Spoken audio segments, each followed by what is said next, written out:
तो अरब के अंदर ये दस्तूर था, जब कोई शख्स अपनी बीवी को ये कह देता था कि तू मुझ पर मेरी माँ की तरह हराम, तो वो हराम हो जाती थी। अब शौहर अपनी बीवी से मिल नहीं सकता था, बल्कि शौहर के ऊपर, पति के ऊपर ज़रूरी हो जाता था कि वो उसकी अब खिदमत करे, माँ की तरह उसकी सेवा करे। अब वो उससे मिल नहीं सकता था। गुस्से में कह तो दिया, लेकिन गुस्सा जब ठंडा हुआ तो बहुत पछताए। लेकिन अब होता क्या है, जब सारे रास्ते बंद, तो औस इब्ने सामित ने कहा, आए खौला, तुम अल्लाह के नबी के पास जाओ और उनसे कहो मेरे लिए कोई रास्ता निकालो। तो खौला बिनते सालबा जब अल्लाह के नबी के पास जाती हैं, तो अल्लाह के नबी ने भी पूरी बात सुनने के बाद फरमाया, खौला, मेरे पास भी तुम्हारे लिए कोई रास्ता नहीं है। तुम्हारे शौहर ने तुम्हें अपने ऊपर हराम कर लिया, तुम उनसे दूर रहो। कहा अल्लाह के नबी, अगर आप हमारे लिए रास्ता नहीं निकालेंगे तो कौन निकालेगा? आपने कहा, आए अल्लाह की बंदी, मेरे पास कोई रास्ता नहीं है। अब तुम अपने शौहर, अपने पति पर हराम हो चुकी हो, अब तुम उनके करीब नहीं जा सकती हो, जाओ, कोई रास्ता नहीं है। मायूस हो गई, परेशान हो गई, सोचने लगी कि जब नबी के पास रास्ता नहीं निकला तो कहां रास्ता निकलेगा। चली वो, अल्लाह के नबी ने दरवाजा बंद कर दिया, मस्जिद नबी से निकलती है, अल्लाह के नबी के हुजरे से निकलती है, मस्जिद नबी के दरवाजे को देखती है। हुजरा और मस्जिद करीब करीब, मस्जिद नबी के दरवाजे को देखती है, मस्जिद में घुस जाती है, वुजू बनाती है और 2 रकात नफिल नमाज पढ़ती है। और नमाज पढ़ने के बाद अल्लाह से दुआ मांगती है, इलाहुल आलमीन, मेरे पति ने मुझे अपने ऊपर हराम कर लिया है, मोहम्मद रसूलुल्लाह के पास भी रास्ता नहीं है, मेरे छोटे छोटे बच्चे हैं, जहां तक प्यार और मोहब्बत की बात है वो तो मैं बच्चों को दे दूंगी, लेकिन खिलाने पिलाने की जिम्मेदारी तो मैं बूढ़ी हो चुकी हूं, अपने बच्चों की नहीं निभा पाऊंगी।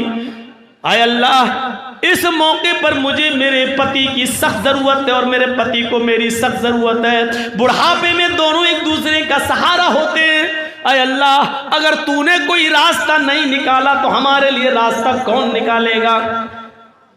वो अपने हाथ को उठाए हुए अल्लाह से दुआ मांग रही है, गिड़गिड़ा रही है। अभी दुआ मांगकर हाथों को नीचे नहीं किया है, अभी दुआ मांगकर उसने अपने हाथों को नीचे नहीं किया है। उधर अल्लाह ने फरमाया, आए जिब्रील, अगर उस बंदी के लिए हम रास्ता नहीं निकालेंगे तो कहां जाएगी? उसने मोहम्मद की चौखट पर नहीं बल्कि मेरी चौखट पर सवाल किया है। उसने मोहम्मद रसूलुल्लाह के पास जाकर भी रास्ता न पाया तो उसने हमारी घर में, हमारी मस्जिद में आकर उसने सजदे में सर रख दिया और हाथ उठाकर दुआ कर रही है। आए जिब्रील, जाओ एक हल्की सी सजा मुतय्यन कर दो शौहरों के लिए, ताकि आइंदा इन सजा को देखकर कोई भी शख्स अपनी बीवी को जल्दी अपने ऊपर हराम न करे, और अगर हराम कर ले तो उसके ऊपर एक कफारा, एक जुर्माना आयद कर दो कि ये जुर्माना लगा दो, और वो जुर्माना अदा करके उसको अपनी बीवी बना सकता है।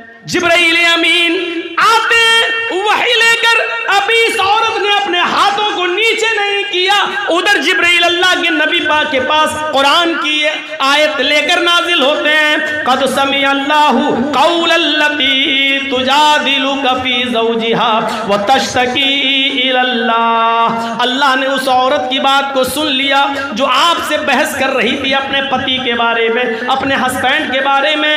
व तश्तकी इलल्लाह, और वो अल्लाह से भी फरियाद कर रही, अल्लाह से भी दुआ करती जा रही है। अल्लाह ने उस औरत के लिए रास्ता बदल दिया, और उस एक औरत के रास्ते, एक औरत की वजह से अल्लाह ने दुनिया की सारी औरतों के लिए रास्ता आसान कर दिया है, सारी औरतों के लिए रास्ता बना दिया है। आए मोहम्मद सल्लल्लाहु अलैहि वसल्लम, ये जुर्माना आयद कर दो उन लोगों पर जो लोग अपनी बीवी को अपनी माँ की तरह हराम कर लेते हैं। वो अपनी बीवी बनाने से पहले एक गुलाम आजाद करें। उस जमाने में गुलाम चलते थे, आज तो चलते नहीं है। गुलाम आजाद करें, एक गुलाम आजाद करके अब अपनी बीवी को बीवी बना सकते हैं, जिसको माँ की तरह हराम कर लिया उसको। अगर गुलाम आजाद करने की ताकत नहीं है तो 60 रोजे रखें बतौर सजा के। ये रोजे कंटिन्यू रखना पड़ेंगे, सजा वाले रोजे कंटिन्यू, क्योंकि सजा में मजा तभी है जब सजा का एहसास हो। कंटिन्यू सजा, शहरैन मुतताबिऐन, कंटिन्यू रेगुलर। 55 रोजे आपने रख लिए, 55 रोजे रख लिए, चलो एक रोजा छोड़ देते, थोड़ा सस्ता लें, फिर 5 बाद में पूरे कर लेंगे। आपने जानबूझकर एक रोजा छोड़ दिया, चलो एक दिन सस्ता के 5 और बाद में रख लेंगे, तो आपने जहां एक छोड़ा जानबूझकर, वो एक रोजे का छोड़ना आपके 55 रोजों को बेकार कर देगा। अब आप फिर से 1 से लेकर 60 तक रखो, ये 55 बेकार। हाँ, उज़्र या बीमारी की वजह से अगर आप छोड़ रहे हैं, बुखार आ गया या कोई बीमारी है और जिसकी वजह से रोज़ा छोड़ना ज़रूरी हो गया हो, तो ऐसी कंडीशन में उज़्र और मजबूरी की वजह से आप रोज़ा छोड़ेंगे, तो फिर आपका रोज़ा वो 55-56 रोज़े आपके बेकार नहीं होंगे, बल्कि उस बीमारी के ख़त्म होते ही, उस उज़्र के ख़त्म होते ही छूटे हुए रोज़े बाद में आप पूरे कर लें।